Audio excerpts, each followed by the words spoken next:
जनाब चेयरमैन, मैं बड़ा मशकूर हूँ। आपकी इजाज़त के साथ मैं सवाल पे आने से पहले आप इस हाउस को अप्राइज करना चाहता हूँ कि कल वज़ीर आज़म आस्ताना से वापस लौटे हैं शंघाई ताउन तंजीम के सरबराही इजलास से, और पाकिस्तान ने वहाँ पर फ़लस्तीन का मुकदमा भरपूर तरीके से लड़ा और वज़ीर आज़म ने वहाँ पे ये मुतालबा किया कि इजराइल को जवाब दे किया जाए, और इजराइल जो है वो जंगी जराइम का इर्तिकाब कर रहा है, और जो फलस्तीनियों की नस्ल कुशी हो रही है जिसके तहत 37,000 फलस्तीनी शहीद हो चुके हैं, जिनमें औरतें और बच्चे शामिल हैं।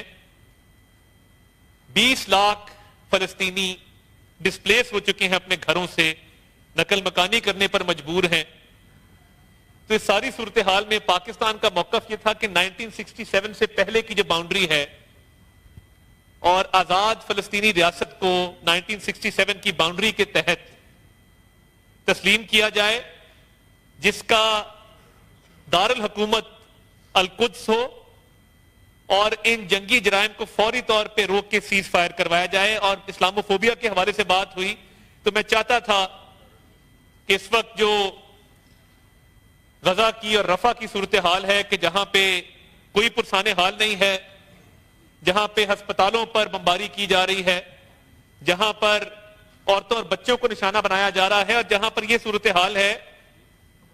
कि जो इमदादी सामान है उसको भी रसाई नहीं दी जा रही कि वो मुस्तहकीन तक पहुंच सके। तो ये बहुत बड़ा अलमिया है जिस पे कल ना सिर्फ आवाज उठाई गई बल्कि एक जोरदार और दो टोक मौकफ पाकिस्तान की तरफ से पेश किया गया। मैं चाहता था कि ऐवान बाला में मौजूद हूं तो ऐवान बाला के ऑनरेबल मेंबरान को इस हवाले से आगाह किया जाए।